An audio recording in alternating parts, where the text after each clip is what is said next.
السلام عليكم الشباب مزيان بخير لاباس كلشي مزيان.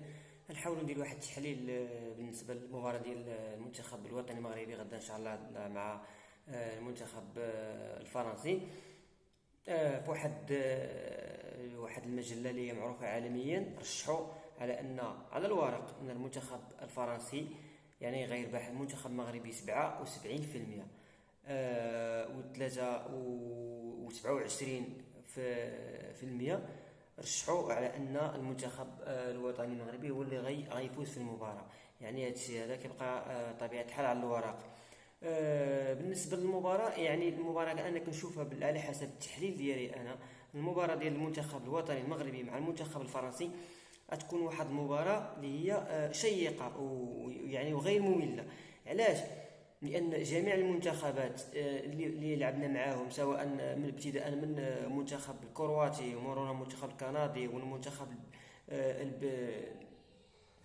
الاسباني والبرتغالي والبلجيكي طبيعه الحال، كامل بهم كانوا كيحاولوا يفكوا ديك الشفره ديال الدفاع المنتخب الوطني المغربي، لان مجرد ما غادي يفتحوا هذيك يعني كما كنقولوا هذيك الشفره ديال الدفاع ديال المنتخب المغربي، المنتخب المغربي غيخرج يلعب مع الكره والدفاع غيتفكك. يعني ما يبقاش ديك الدفاع الصلب كما كنعرفوا، أربعة في الدفاع، حكيمي ومزراوي على الاروقه، واكرد والسيس. كنتمناو بهذه المناسبه على انه يرجع نايف اكرد للمكان ديالو داخل دفاعات المنتخب الوطني المغربي. اذا غدا المباراه ديال فرنسا مع المغرب غتكون واحد المباراه اللي هي يعني المنتخب الفرنسي غيمشي بحال الخطه ديال المنتخب اللي لعبنا معاهم، غيحاول ما امكن يمارك علينا واحد الهدف باش حنا نخرجوا نبحثوا على هدف التعادل ويتفكك لنا هذاك الحاجز الدفاعي.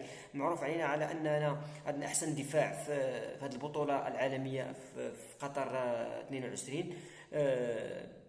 22، على ان المغرب تلقى هدف واحد في يعني تقريبا في خمسه المباريات تلقى واحد هدف، وهذاك الهدف جاب نيران صديقه. يعني كان واحد الخطا ديال نايف اكرد اللي كانت الكره عكسيه.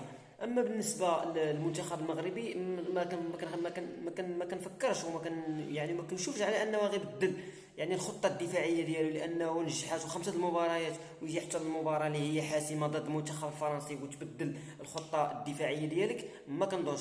انا كنظن على ان الركراكي غيلعب نفس الخطه، نفس النهج التكتيكي اللي لعب به في المباريات كاملين غيلعب به، باش غيتسنى المنتخب الفرنسي يضغط علينا بواحد الضغط. كنعرفوا على ان المنتخب الفرنسي كيعمل واحد بريسينغ على الخصم ديالو، والمنتخب المغربي غيتسنى هذيك الهجمات المرتده ديال مبابي وديال ديمبيلي وغريزمان، لان غريزمان معروف يعني بالتمريرات الطويله يعني اللي كيعطيها لغريزمان ومبابي. يعني كنظن على ان المغرب يعني المباريات اللي دوزهم احسن من فرنسا بطبيعه الحال، لان فرنسا تقريبا كل ماتش كتلقى هدف. يعني عندهم الدفاع ديالهم مفكك، الا بغيتي تقول بلغه كره القدم، على ان الدفاع عندهم مفكك عكس الدفاع المنتخب المغربي اللي هو دفاع صلب. يعني صعيب باش تجاوز ذاك الجدار الدفاعي اللي كيتحول من يعني كيكون في الاصل ديالو 4-3 4-3-1-3-3. يعني ملي كتكون الكره عند الخصم ديال المنتخب المغربي كيرجعوا 7 في الدفاع 3-1. يعني صعيب باش تجاوز ذاك الحاجز. كنتمنى من الله سبحانه وتعالى ان غدا نعيشوا واحد السيناريو، كنتمناه على ان في الشوط الاول في الدقيقه 30 ولا 35 نماركيو هدف على المنتخب الفرنسي ونلعبوا مباراه بحال المنتخب ديال البرتغال. وكنعرفوا على ان المنتخب البرتغالي ماشي هو المنتخب الفرنسي، والمنتخب الاسباني ماشي هو المنتخب البرتغالي. كما كنشيروا على ان التحليلات اللي كنعملوا في هذا المونديال هذا على ان المنتخب الاسباني كيعجبو يستحوذ الكره ويعني ويشد البالون عنده يلعب به مزيان، يعني يدريبلي بالبالون في الجهه اليمنى والجهه اليسرى وفي الوسط، وكيصبر على البالون. يعني ما عندوش مشكل واخا عنده البالون يلعب به يعني حتى نص ساعه ما عندوش مشكل. عكس المنتخب المنتخب البرتغالي كيعجبو يعني يشد الكره يعني يستحوذ على البالون ويلعب به، ولكن المنتخب البرتغالي كان كيعمل لنا يعني كان كيبريسي علينا، يعني كيدخل عندنا للعمق.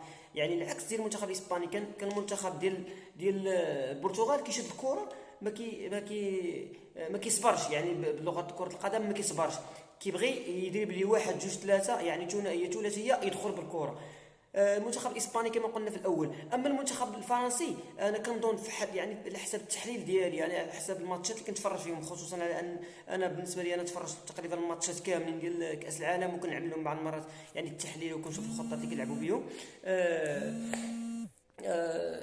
يعني كنشوف على ان المنتخب الفرنسي مازال ما تمتاح صراحه. لعب مباراه ضد يعني المباراه اللي امتحان هي تقريبا مزيان، يعني المباراه ديال انجلترا، وداك الاهداف اللي جاوا ضد المنتخب الانجلتري كانوا يعني الهدف، خصوصا الهدف الثاني ديال مبابي جا من كره طائشه، ماشي من من هجمه مبنيه من الخلف حتى للشبكه. مبابي دائما دائما اللاعبين ديال المنتخب الفرنسي، لا غريزمان ولا ديمبيلي، دائما كيدخلوا كيدخلوا النصف الملعب الاخر ديال الخصم، وكيعملوا حتى هما خدمات دفاعيه، العكس ديال مبابي كيبقى دائما مور الخط الوسط الميدان، باش كيتسنى ديك الكره الطائشه ولا ديك الهفوه من الدفاع باش كيدخل. كنعرفوا على انه سريع، ولكن ما كنظنش على ان الركراكي يخليه بدون رقابه. كنظن على ان الركراكي يراقبوا مزيان، خصو جوج لاعبين يكونوا مستريح بحالو، باش ما يكون مراقب، يكون مراقب مبابي، ويكون لاعب اخر مغطي على اللي غيعطي الكره لمبابي. كنعرفوا على ان مبابي ما وصلتوش الكره ما غيعمل بها والو، ماشي هو اللي كيدابز عليها وكيجيبها وكيمشي بها الشبكه. مبابي كيتسنى الكره من عند ديمبيلي، ولا الكره من عند ولا من عند تشواميني من وسط الميدان، ولا من عند غريزمان، اللي كنعرفوا غريزمان كيضرب الكره كيمرر التمريرات الطويله. كنظن على ان الركراكي غيمشي بنفس النهج التكتيكي، وكنتخيل واحد السيناريو لان المنتخب المغربي يماركي هدف في الشوط الاول ويخرج منتصر بهدف، وعلاش اللي يكونوا جوج ان شاء الله ربي، باش كندخلوا الشوط الثاني مرتاحين، وكنخليو الخصم على انه هو يقلب علينا، هو يفككنا ديك الجدار الدفاعي.